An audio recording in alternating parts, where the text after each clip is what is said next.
آغاز کرتے ہیں۔ بسم اللہ الرحمن الرحیم۔ رب اشرح لی صدری ویسر لی امری واحلل عقدۃ من لسانی یفقہوا قولی۔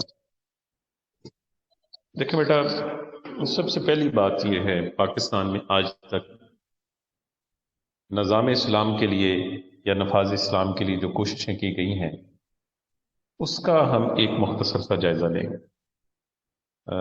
مجھے بتائیے گا، اس اسکرین شیئر ہو رہی ہے آپ کے ساتھ کیوں بیٹا؟ جی سر، ہو رہی ہے۔ جی ٹھیک ہوگا۔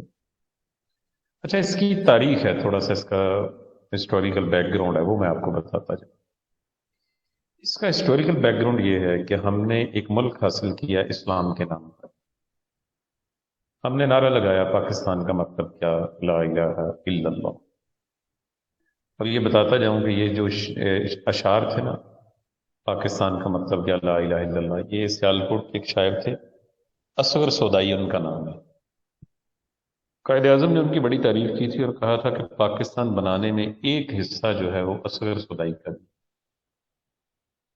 پھر دنیا کے نقشے پر ایک اسلامی مملکت بن کے ابھری۔ دنیا نے دیکھا کہ ایک ایسا ملک جو اسلام کے نام پر دیا گیا۔ ہندوستان میں تو دیکھیں نا، مسلمان صدیوں سے آباد تھے اور صدیوں سے یہاں پر تمام مذاہب کے لوگ مل کے اکٹھے رہ رہے تھے۔ ٹھیک ہے، اس میں لڑائی جھگڑے بھی رہے، سب کچھ ہوا، لیکن اس میں بھی ایک بات یہ تھی کہ شروع سے حکومت مسلمانوں کی یہاں رہی۔ اب ہم نے جب تقسیم کی بات کی تو اس کے اندر ہم نے جو نعرہ لگایا یا جو تقسیم کا فارمولہ تھا وہ آپ سب لوگوں کے علم میں ہے۔ وہ فارمولہ یہ تھا کہ جن علاقوں میں مسلمانوں کی اکثریت ہے وہ علاقے مسلمانوں کو دے دی اور ان پہ مشتمل ایک اسلامی ریاست بنا دی جائے، ان پہ مشتمل پاکستان بنا دی جائے۔ یہ بات اس وقت کی گئی اس حوالے سے۔ اب مملکت خدا داد بن گئی 1947 میں، 14 اگست کو پاکستان مارز وجود میں آ گیا۔ اب اس کے بعد جو سب سے بڑا ہمارے لیے مسئلہ لاحق تھا وہ یہ تھا کہ ہم اسے ایک اسلامک ویلفیئر اسٹیٹ بنا سکیں، یعنی اسلامی فلاحی مملکت ہم اس کو بنا سکیں۔ اب یہ سب سے بڑا ہمارے لیے اس وقت چیلنج ہے۔ اب آپ دیکھیے ہوتا کیا ہے کہ وہ کون کون سے ایسے راستے میں رکاوٹیں تھیں جن کی وجہ سے ہم اسے نہیں کر سکے، وہ ایک الگ سے ٹاپک بن جاتا ہے، جو نفاذ اسلام کی بات میں رکاوٹیں۔ لیکن ہمارے موٹو یہی تھے، ہم یہی کہتے تھے، اور قائد اعظم کا بھی یہی کہنا تھا جو ان کی سپیچ کا یہ حوالہ دیا گیا ہے، کہ دنیا کے نقشے پر پاکستان کا ظہور اصل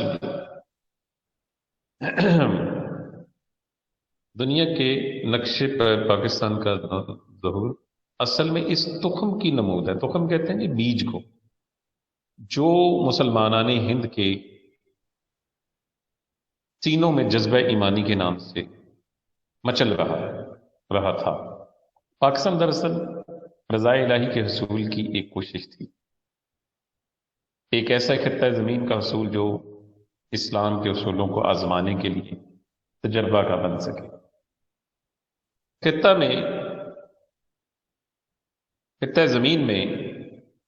زمین تو رب نے عطا کر دیا، لیکن کلمہ حق کو بلند کرنے کے لیے دستور سازی کے مراحل میں کئی رکاوٹیں آتی رہی، اور کہتے ہیں 1949 کی قرارداد مقاصد جو ہے اس حوالے سے اس کی طرف پہلا قدم تھا، اور قائد اعظم کا یہ قول ہے اس حوالے سے کہ سب سے بہتر ایک چیز ہے اور وہ عین اسلام ہے۔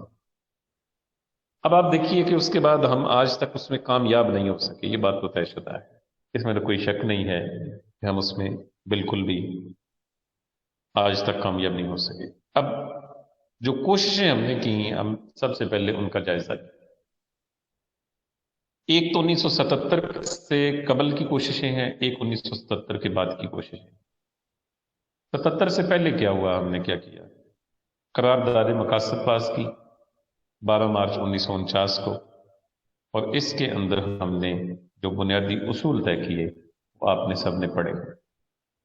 اس میں طے کیا کہ ہم اپنی سرزمین کو جو آگے آئین دیں گے یا قانون دیں گے یا قانون سازی کریں گے، اس کے اندر سب سے سپریم لا جو ہوگا وہ اللہ تعالیٰ کی کتاب سے اور رسول اللہ صلی اللہ علیہ وسلم کے فرمان سے آپ کی احادیث سے اس کو لیا جائے گا، کہ پہلی بات یہ تھی اس میں۔ دوسری بات یہ اس میں کہ 1956 کے آئین کی اسلامی دفعات، یہ اسلامی دفعات یہ ہیں 1956 کے آئین کی، کہ اس میں بہت ساری چیزیں شامل کی گئی۔ اس میں اسلامی طرز زندگی، انفرادی اجتماعی زندگیوں میں، اس میں صدر کے لیے مسلمان ہونا ضروری قرار دیا گیا، کہ جو غیر مسلم صدر کے عہدے پہ نہیں آ سکتا۔ قرآن و سنت ماخذ یعنی مین سورس قرار دیے گئے، سنت نبی صلی اللہ علیہ وسلم کو مطابق کروایا گیا، اور اقتدار اعلیٰ کا تصور جو ہے اللہ تعالیٰ کی ذات کو قرار دیا۔ پھر 62 کا آئین آتا ہے، اس کے اوپر بات ہو چکی ہے پہلے بھی۔ اس کے اندر جو اسلامی چیزیں شامل کی گئی، اس میں بھی صدر کا مسلمان ہونا ضروری، اقلیتوں کے حقوق، بنیادی انسانی حقوق، اقتدار اعلیٰ اللہ تعالیٰ کی ذات۔ پھر آتا ہے جی 73 کا آئین، یہ کہتے ہیں جی بڑا جامع آئین ہے، ایک ایسا آئین ہے جس میں بہت ساری چیزیں شامل کر دی گئی، یعنی اسلامی قوانین میں شراب نوشی، عصمت فروشی، اسے خلاف قانون قرار دیا گیا ہے۔ اتوار کی بجائے جمعے کی چھٹی کی گئی، یہ بھٹو صاحب کے دور میں ہوئی تھی۔ اور پہلی دفعہ مسلمان کی تاریخ، جو ختم نبوت کا مسئلہ میں نے آپ کو بتایا تھا، وہ حل کیا گیا۔ اب آجی اس کے بعد صدر ضیاء الحق صاحب کا دور آتا ہے۔ دیکھیں بیٹا، اس بات میں کوئی شک نہیں ہے کہ صدر ضیاء الحق جو تھے ایک فوجی ڈکٹیٹر تھے۔ اس وقت کے حالات کیا تھے یہ بھی تاریخ کی کتابوں میں موجود ہے۔ اب کئی لوگ دونوں طرح کے دیکھیں ویوز ہیں، اور میرا خیال ایک جو استاد ہوتا ہے وہ اپنے طلبہ کو دونوں طرح کے ویوز جو ہے اس سے آگاہ کرتا ہے، اور اس کا یہ میں سمجھتا ہوں کہ فرض ہے کہ وہ دونوں چیزیں، تاریخ کے دونوں پہلو اپنے شاگردوں کے سامنے رکھیں۔ تو بیٹا میں دونوں پہلو آپ کے سامنے رکھ رہا ہوں۔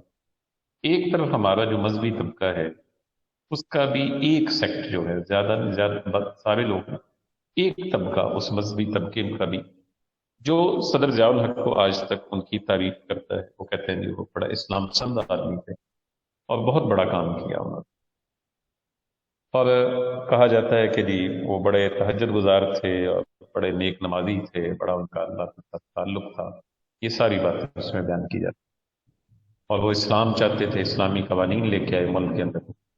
دوسری طرف جو ہمارا طبقہ ہے، جو ان کی جو دوسرا ورژن دیتا ہے، جو ان سے اختلاف کرتا ہے، وہ کہتے ہیں جی کہ چونکہ ہماری جو قوم ہے، ان کے لیے سب سے آسان ٹول یہ ہے کہ آپ ان کو مذہب کے رنگ کے اندر ڈھال لیں، مذہب کارڈ آپ استعمال کریں اور جس طرح مرضی ان کو لیں، کیونکہ ہم جو ہے مذہب کے لحاظ سے جذباتی، اور اس جذباتیت کا فائدہ اٹھایا اس وقت ضیاء الحق، وہ کہ اس نے بہت سارے اقدامات کیے، لیکن عملی طور پہ یہاں وہ اسلام کو نافذ نہیں کر سکے، اسلام کا نام لیتا رہا، اور اسی دوران جو ہے جو اتنے بڑے بڑے کام ہوئے، جو ہم نے امریکن کی پراکسی وار لڑی رشیا کے خلاف، کہ اسی کے دور میں ہوا۔ ہمارے یہاں اتنا بہت بڑی مقدار میں جو اسلحہ آیا وہ بھی اس کے دور میں ہے، جو نشے کا، ہیروئن کا کلچر آیا وہ بھی اس کے دور میں آیا، اور اسی طرح قوم پرستی اس کے دور میں آئی۔ کہتے ہیں وہ جو ایم کیو ایم اور دیگر جو قوم پرست جماعتیں بنی، اسی کے دور میں بنی۔ پھر وہ کہتے ہیں جی کہ انہی کے دور کے اندر جو ہے پہلی دفعہ تاریخ میں 1985 کا غیر جماعتی انتخاب ہوا، جس سے پاکستان میں برادری ازم مضبوط ہوا۔ تو یہ بات بالکل طے ہے کہ لوگ اگر جماعتیں نہیں ہوں گی، سیاسی پولیٹیکل کلچر نہیں ہوگا، تو پھر وہ اس کو ووٹ دیتے ہیں جو اپنی برادری کا ہو۔ اور بلکہ مجھے ایک بڑا دلچسپ قصہ یاد آ رہا ہے، میرے اپنے ایک دوست ہیں، پیشے کے اعتبار سے وہ وکیل ہیں، وکالت کرتے ہیں۔ یہ پچھلے دنوں جو الیکشن ہوئے چیئرمین وائس چیئرمین کے، جو نواز شریف کے دور میں ہوئے، کافی سال ہو گیا اس کو، یہ غالباً 2016 میں ہوئے تھے، ہاں 2016 میں ہوئے تھے الیکشن میں، یا 2015 کے آخر میں ہوئے، یا 16 میں چیک کیا، 5 سال تقریباً ہو گئے۔ تو اس میں وہ جو میرے دوست سے وہ کھڑے ہو گئے جناب ایک حلقے سے، کہنے لگے کہ جناب لوگ بڑے مجھے پسند کرتے ہیں، میں نے بڑے لوگوں پہ کام کیے ہوئے ہیں، اور لوگ جانتے ہیں یہ وکیل صاحب ہیں، تھانے کچہری کا کام کروانا ان کے بائیں ہاتھ کا کمال ہے، کوئی ایسا مسئلہ ہی نہیں ہے۔ اب وہ وکیل صاحب تو وہاں کھڑے ہو گئے تو میں نے ان سے پوچھا، میں کہ وکیل صاحب کو تھوڑی برادری بھی ہے وے تھے کہ تسی کھلوگے ہو الیکشن؟ کہنے لگی یار برادری شرادری کا ایڈا کنسپٹ کو نہیں ہوں، جماعت ٹکٹ دے گی، بس پارٹی ٹکٹ دے گی، اللہ اللہ خیر صلاح، الیکشن لڑنا ہے۔ اب وہاں پر بھی آپ کو ایک چیز کا علم ہونا چاہیے، ہمارے پنجاب کا ایک کلچر ہے کہ پارٹی بھی اس کینڈیڈیٹ کو ٹکٹ دیتی ہے جس کے اپنے ذاتی حیثیت میں کو اپنی ذاتی ورتھ ہو، جس کی برادری ہو، چار لوگ اس کے ساتھ ہوں۔ بہرحال جی وکیل صاحب نے بڑی اچھی شاندار تقریریں بھی کی، دھواں قسم کی کمپین بھی کی، سوشل میڈیا پہ بھی ٹھیک ٹھاک اس کو ایسے بھی لوگوں کا ساتھ پڑا، اور آخر میں جا کے ماشاءاللہ بہت برے طریقے سے وکیل صاحب ہارے، اور ان کے مقابلے میں جو اس علاقے کی ڈومینیٹ جو فیملی تھی یا برادری تھی، اس کا ایک ایوریج مینٹلٹی کا بندہ کھڑا تھا، وہ باریک اکثریت سے جیت گیا۔ کس وجہ سے؟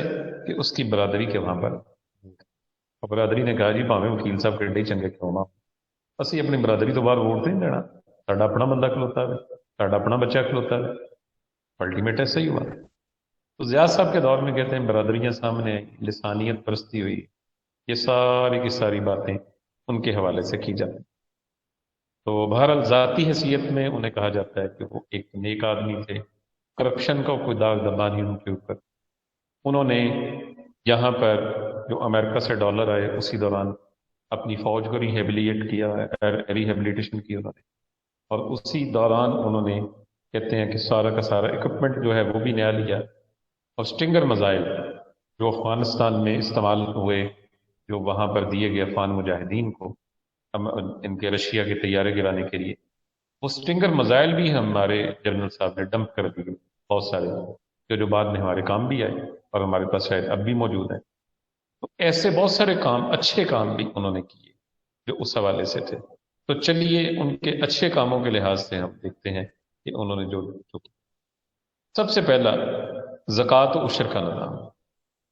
زکوٰۃ تو آپ سمجھتے ہیں، عشر کہتے ہیں، یہ لفظ اشارہ سے ہے، اس کا مطلب ہے 10 یا 10واں۔ جو زرعی زمینیں ہیں ان کا 10واں حصہ اس کے اوپر عشر ہوتا ہے، اس میں بھی پھر آگے کیٹیگری کی ہوئی ہے۔ جو بارانی زمینیں ہوتی ہیں اس کا 10واں ہوتا ہے، جو چاہی زمینیں ہوتی ہیں جن کو ٹیوب ویل کا کنووں کا پانی لگتا ہے، جس کی قیمت ادا کی جاتی ہے، اس کا 20واں حصہ ہوتا ہے۔ اس طرح سے یہ عشر جو ہے وصول کیا جاتا ہے۔ تو زکوٰۃ و عشر کا نظام انہوں نے متعارف کروایا۔ اب زکوٰۃ کے حوالے سے تو بات تھی کہ بینکوں میں سے زکوٰۃ کاٹی جاتی ہے، یکم رمضان کو آپ کو پتہ ہے بینک بند ہوتے ہیں، زکوٰۃ کی کٹوتی ہوتی ہے، اور یہ سب پہ نہیں ہوتی، یہ سب پہ نہیں ہوتی، یہ صرف ان پہ ہوتی ہے زکوٰۃ کی کٹوتی کہ جو کہ سیونگ اکاؤنٹ جو رکھتے ہیں، جنہوں نے منافع بخش اکاؤنٹ رکھے ہو۔ آپ کرنٹ اکاؤنٹ کھول لیں، آپ کے اوپر کوئی زکوٰۃ نہیں ہے، کوئی چیز بینک جو ہے وہ آپ سے نہیں لیتا۔ اب چلیے آگے، زکوٰۃ کا نظام انہوں نے دیا اور زکوٰۃ کمیٹیاں بنی، محلے کے لیول تک بھی زکوٰۃ کمیٹیاں بنی۔ ہم نے دیکھا اس وقت بھی زکوٰۃ کمیٹیاں موجود ہیں، یہ میں نے تھوڑا سا اس کو قریب سے دیکھا ہے، زکوٰۃ کمیٹیوں کا جو نظام ہوتا ہے، اور حکومت کے اپنے لوگ جو ہیں اس کے نمائندے وغیرہ منتخب کرتے ہیں اور ان کو لگاتے ہیں۔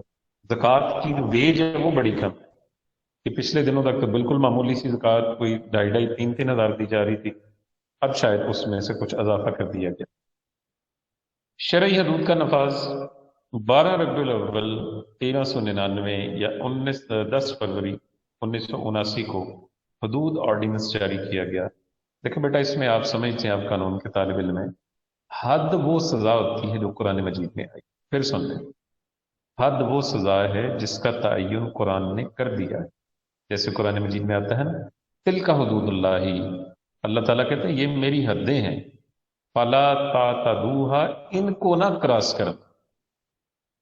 اب جو حدیں اللہ تعالیٰ نے مقرر کر دی ہے نا، فلاں پہ حد نافذ ہوگی، اس کا مطلب یہ کہ جو اللہ نے سزا مقرر کی ہے وہ سزا اس کو دی ہے، انہیں حدود اللہ کہا جاتا ہے۔ تعزیر یا تعزیرات پاکستان، یا جو آپ سبجیکٹ پڑھیں گے پاکستان پینل کوڈ، وہ تعزیرات پاکستان کیا ہے یا پاکستان پینل کوڈ کیا ہے؟ ایسی سزائیں جن کو آپ کے ملک کی اسمبلی منظور کرتی ہے، جو قانون سازی آپ کرتے ہیں، انہیں تعزیر کہا جاتا ہے۔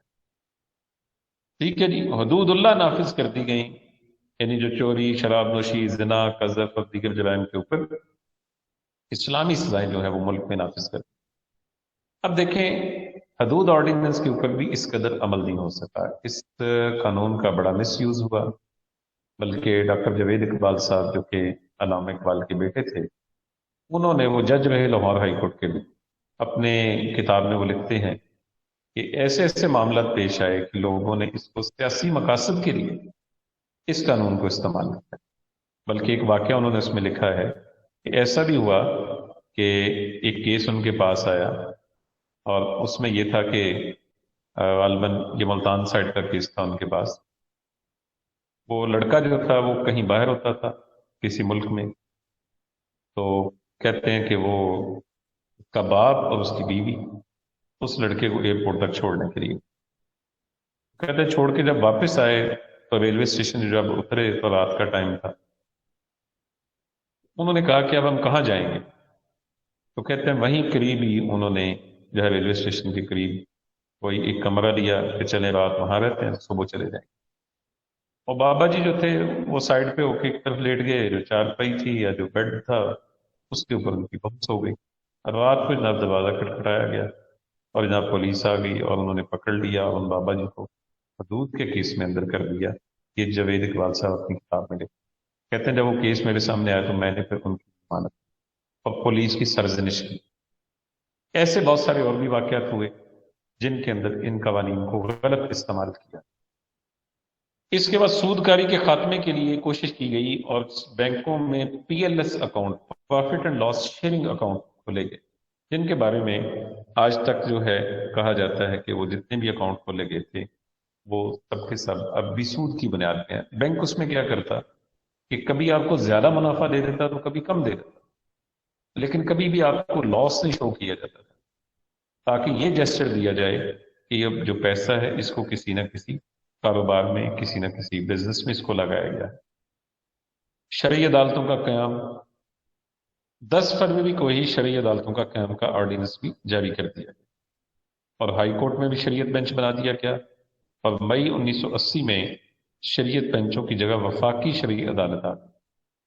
اب اس میں دیکھیں نا بیٹا، آپشن دے دی گئی، اگر ایک بندہ اپلیکیشن دیتا ہے کہ اس کا جو کیس ہے وہ شرعی عدالت سنے، وہ شریعہ کورٹ میں ہی جائے، لیکن آج تک جتنے بھی شرعی عدالتوں نے فیصلے کیے ہیں ان میں سے کسی ایک کے اوپر بھی عمل درآمد نہیں ہوتا اور نہ ہی سزا دی گئی۔ اور اس کے بعد یہ دیکھیے، وفاقی شرعی عدالت قائم کر دی گئی، اور وفاقی شرعی عدالت اب بھی قائم ہے۔ ایک ہمارے چیف جسٹس ریٹائرڈ ہیں سپریم کورٹ کے، جسٹس ناصر اسلم ظاہر، وہ کہتے ہیں کہ میں تعینات مجھے کر دیا گیا شرعی عدالت، کہتے ہیں اب کیس تو وہاں تھا کوئی نہیں، سارا دن ہم کہتے وہاں بیٹھے رہتے، اور آخر میں کہتے ہیں میں نے یہ حل سوچا کہ میں کیسے وقت گزاروں، تو ہم کتابیں شتابیں سم ٹائم پڑھتے، اور پھر اس کے بعد ایک دوست نے کہا کہ آپ کو ہم تاش سکھاتے ہیں، تو کہتے ہیں وہاں بیٹھ کے تاش اور شطرنج میں نے سیکھی۔ ان کوٹ بن گئی ہے، لیکن اس کی اگر پیرالل نظام چلائیں گے پھر تو ایسا ہی ہوگا، کیونکہ جو برٹش لا ہے وہ تو بڑی اس میں فلیکسیبلٹی ہے، وہ تو آپ کو آسانیاں دیتا ہے، تو شریعہ کورٹ میں آپ جائیں گے تو وہاں تو فیصلے ہی کیا۔ اب آپ آپشن تو نہ دیں، پھر آپ ایسا کریں اگر آپ نے شرعی عدالتیں قائم کر دی ہیں تو باقی ساری کی ساری جو کنونشنل کورٹس ہیں یا روایتی عدالتیں ہیں وہ ساری کی ساری آپ کو ختم کر دیں۔ اب ایسا تو نہیں کیا گیا، اب اس وجہ سے ان شرعی عدالتوں کے پاس کوئی کیس نہیں سننے کے لیے آتا۔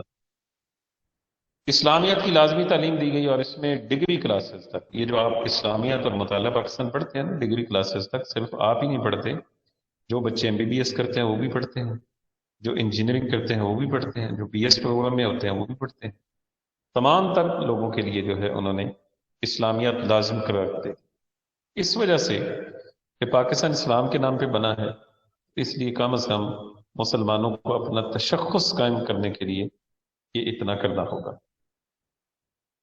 اس کے بعد اسلامیات کی لازمی تعلیم کے بعد احترام رمضان آرڈیننس سن 1981 میں جون کے مہینے میں احترام رمضان آرڈیننس جاری کیا گیا کہ کوئی شخص سریعان کھاتا پیتا نظر آئے تو اسے 500 روپے جرمانہ اور اس کو سزا بھی سنائی جا سکتی ہے، اور کہتے ہیں کہ البتہ بس اڈے، بندرگاہیں، ریلوے اسٹیشن، ایئرپورٹ وغیرہ جو ہیں وہ اس سے مستثنا قرار دے دیے۔ اس کے بعد نظام صلاۃ، صلاۃ کہتے ہیں نماز کا نظام۔ نماز کا نظام بنایا گیا، سرکاری دفاتر میں ٹائمنگ رکھی گئی کہ سرکاری دفاتر میں دن 1 سے 2 بجے تک چھٹی ہوا کرے گی، اس دوران لوگ نماز ادا کریں۔ ٹھیک ہے، ایک اچھا اقدام تھا، لیکن کچھ عرصہ تک چل سکا، اس کے بعد پھر اس کے اندر بھی خرابیاں آنی شروع ہوئی۔ اسکولوں میں نماز کا ٹائم رکھا گیا، بہت بڑی بڑی جماعتیں ہوتی تھیں۔ جیسا کا دور ہمارا اسکولنگ کا دور، ہم نے دیکھا اساتذہ نے حکومتی نوٹیفکیشن آیا، 2 2 روپے سب سے لیے، صفحے لے کے آئے، بہت بڑی بڑی جماعتیں ہوتی تھیں، اور باقاعدہ طور پہ یہ اصلاحات کمیٹیاں بنائی جو اس چیز کو دیکھتی ہیں۔ آگے دیکھیے، عربی کی لازمی تعلیم 1979 میں تعلیمی پالیسی کے اوپر پھر نظر ثانی کی گئی، اور کہا گیا کہ جماعت ششم اور ہشتم میں قرآن مجید کی تدریس اور ساتھ میں عربی لازمی جو ہے وہ پڑھائی۔ اب عربی لازمی جو ہے وہ 8ویں تک آج تک بھی پڑھائی جاتی ہے۔ بین الاقوامی اسلامی یونیورسٹی بنائی گئی تاکہ اسلامی علوم کے اوپر جو ہے ریسرچ کی جا سکے۔ جہاں صاحب کے دور کے اندر سعودی حکومت کے تعاون سے جو شاہ فیصل مسجد ہے اس کے احاطے میں یہ بین الاقوامی یونیورسٹی جو ہے قائم کی گئی۔ دینی مدارس کی سرپرستی، دیکھیں بیٹا، دینی مدارس ہمیشہ سے نگلیکٹ ہو رہے تھے، اب وفاق بنا دیے گئے، ان کے بورڈ بنا دیے گئے۔ جس طرح آپ کے بورڈ یونیورسٹی ہے نا جو پیپر لیتے ہیں اور اس کے بعد آپ کو سنتیں دیتے ہیں، ایسے ہی دینی مدارس کے بورڈ بنا دیے، وفاق بنا دیے گئے۔ وفاق ان کو ہی ان کے ایگزام لیتا ہے اور اس کے بعد ان کو سند جاری کرتا ہے، اور وفاق سے جو حاصل کی ہوئی ان کی یہ ڈگری ہوتی ہے، یہ برابر ہوتی ہے ایم اے اسلامک اسٹڈیز اور ایم اے ہسٹری کے برابر یہ۔ اور بہت سارے ہمارے جو علماء ہیں وہ اسی مد میں، بہت سارے دینی مدارس کے اندر جو علماء پڑھے ہوئے تھے وہ اسی مد میں آ کے اسکولوں میں ان کی ایز عربی ٹیچر کے طور پر تعیناتیاں ہوئیں، بڑی نوکریاں ان کو ملی اس لحاظ سے۔ اچھا، ایک اور دلچسپ کام کیا انہوں نے کہ نشریاتی اداروں کے اوپر جتنے بھی غیر شریفانہ قسم کے پروگرام تھے وہ بند کروا دیے، اور ان کی جگہ جتنی خواتین کام کرتی تھی ان کے لیے لازم قرار دیا گیا کہ وہ سر پہ دوپٹہ پہنیں یا حجاب پہنیں گی۔ اب اس دور میں خاتون تھیں، انہوں نے باقاعدہ طور پہ اعلان کیا کہ میں جا کے کہنے پر سر پہ دوپٹہ نہیں لوں، اور اس نے کہا میں اپنی مرضی ہوگی تو لوں گی، میں نے حکمن یا آرڈر کے طور پہ نہیں لوں، اور اس نے پھر جو ہے ادارہ چھوڑ دیا۔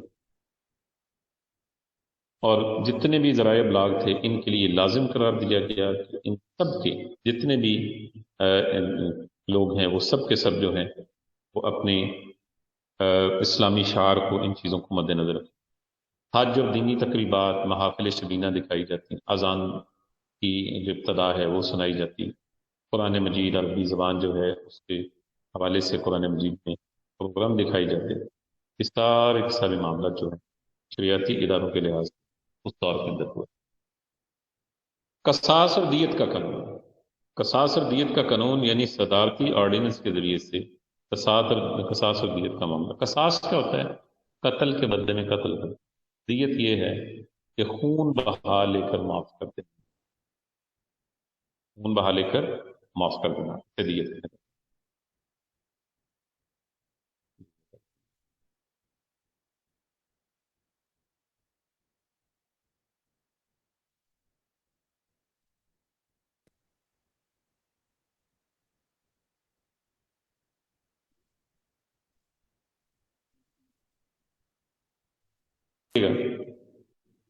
قرارداد مقاصد کو آئین کا مستقل حصہ قرار دیا گیا۔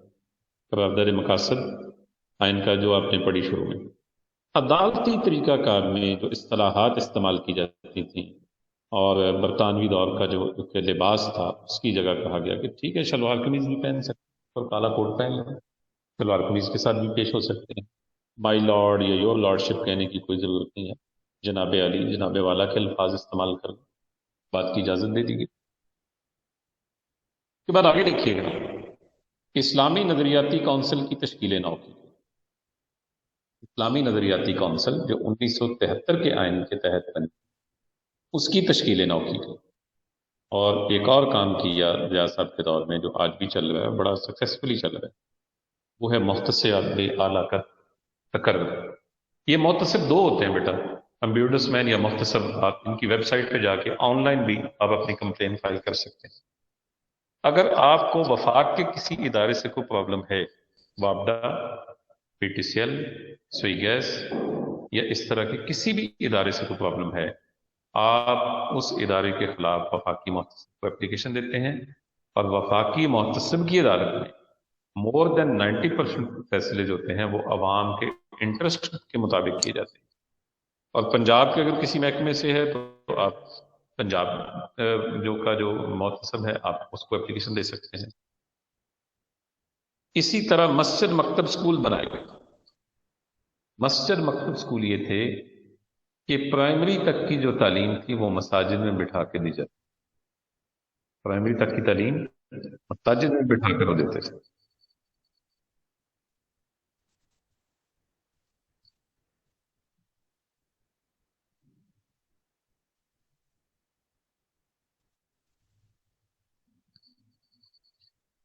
اور یہ گاؤں دیہاتوں کے اندر بھی بڑا چلا جی، جتنے بھی یہ پسماندہ علاقے تھے، دور دراز کے علاقے تھے، وہاں پر بھی یہ کام بڑا چلا کہ وہ بچے جہاں جن کے پاس وہاں سہولتیں نہیں تھیں، انہیں کہا جاتا کہ ٹھیک ہے وہ مسجد میں آ جائیں، وہاں آ کے پڑھ لیں۔ یا کسی گاؤں کے اندر اسکول کی بلڈنگ نہیں ہے، وہاں فیزیبلٹی دیکھی اور مسجد میں کلاسیں لگا دی، اسے مسجد مکتب اسکول کہا جاتا۔ لیکن کچھ ہی عرصے کے بعد کہتے ہیں 1986 میں یہ اسکیم بند ہو گئی۔ علماء اور مشائخ کا احترام، ہاں یہ پہلی دفعہ پاکستان کے قانون میں ہوا کہ جو علماء دین ہے ان کا احترام کیا جائے گا۔ مشائخ اعظام، پیر، بزرگ لوگ جو ہیں، گدی نشین جو ہیں اور سجادہ نشین، ان کو باعزت قرار دیا گیا کہ وہ ہمارے اسلامی معاملات کو دیکھتے ہیں، تو اس لیے ان کو باعزت قرار دیا گیا۔ ان کے لیے مختلف تقریبات، کنونشن، ان کی پذیرائی جو ہے وہ کی گئی۔ حرمت صحابہ اکرام رضوان اللہ علیہم اجمعین کے لیے گستاخی کو قابل گرفت قرار دیا۔ حج کی سہولتیں بڑھائی گئیں، اور حکومت نے یہ کہا کہ جو حج کی سہولیات ہیں اس کو بہتر کیا جائے، اور ضیاء الحق کہتے ہیں کہ خود اس کی نگرانی کرتے تھے۔ یہ آپ جو لوگ حج پہ گئے ہوں گے یا جائیں گے تو آپ وہاں دیکھتے ہیں میدان عرفات میں نا، جاتی میں دریکاں کہنے ہیں، دریک، اور اردو میں کیا کہتے ہیں، فیل میں بوٹینیکل نیم کسی کے ذہن میں ہو تو بتا دیں۔ وہ دریکوں کے جو ہے نا پودے وہاں پر ضیاء الحق نے لگوایا، بہت زیادہ بڑی تعداد میں لگوائے گئے، جس سے چھاؤں ہوتی ہے، حج وہاں اس کی چھاؤں میں بیٹھتے ہیں میدان عرفات میں، کیونکہ گرمی بہت زیادہ ہوتی ہے۔ اسی طرح دیگر سہولیات حاجیوں کے لیے زیادہ سے زیادہ کی گئی، اور پیکج ان کے ریوائز کیے گئے تاکہ کم قیمت کے اوپر زیادہ سے زیادہ لوگ جو ہیں وہ حج کے لیے جا سکیں۔ سہولیات بڑھا دی گئیں اس اعتبار سے۔ سرکاری سطح پر مذہبی تقریبات کروانے کا بھی آغاز ہوا، جیسے عید میلاد النبی صلی اللہ علیہ وسلم، شب برات، شب معراج، اور اسی طرح رمضان المبارک کا پورا مہینہ، شبینہ کی محافل اور دیگر محافل جو ہیں وہ براہ راست جو ہیں وہ دکھائی۔ اس کے بعد معاشرے کی تشکیل نو، معاشرے کی تشکیل نو اس حوالے سے کی گئی کہ اس میں سے جتنا بھی معاملات تھے جو مذہبی، اس کو خاص طور پہ مد نظر رکھتے ہوئے کہا گیا کہ اس چیز کا خیال رکھیں کہ ہم نے اس کو ایک اسلامی معاشرہ بنا اور اس کی طرف جو ہے وہ پیش قدمی، تاکہ اسلامی معاشرہ بن سکے۔ اور جی شریعت بل کی منظوری، ہاں یہ ہوا جی نواز شریف صاحب کے پہلے دور میں یہ ہوا ہے۔ 1991 میں شریعت بل پاکستان کی قومی اسمبلی نے پاس کیا، لیکن سینٹ نے اس کو پاس نہیں ہوا، اور الٹیمیٹ کیا ہوا کہ وہ شریعت بل جو ہے وہ التوا کا شکار ہو گیا، اس کے اوپر امپلیمنٹیشن نہیں ہو سکی، اور یہ کہا گیا جی کہ نواز شریف صاحب جو ہیں وہ امیر المومنین بننا چاہتے ہیں، شریعت بل منظور کرو۔ اور حاصل کلام اس ساری گفتگو کا یہ ہے کہ ہم نے بہت ساری کوششیں کی نفاذ اسلام کے لیے پاکستان میں، اسلامائزیشن کے لیے، لیکن اس کے باوجود اب بھی ہم سمجھتے ہیں کہ بہت سارے معاملات ایسے ہیں جن کے اوپر کام کرنے کی ضرورت ہے، یا جن کے متعلق بہتر ایک لائحہ عمل بنا کے ایک پیج پر لانے کی کوشش ہے۔ ٹھیک ہے بیٹا، تو یہ آپ کا ہو گیا جی مکمل، پاکستان میں نفاذ اسلام کی کوششیں بھی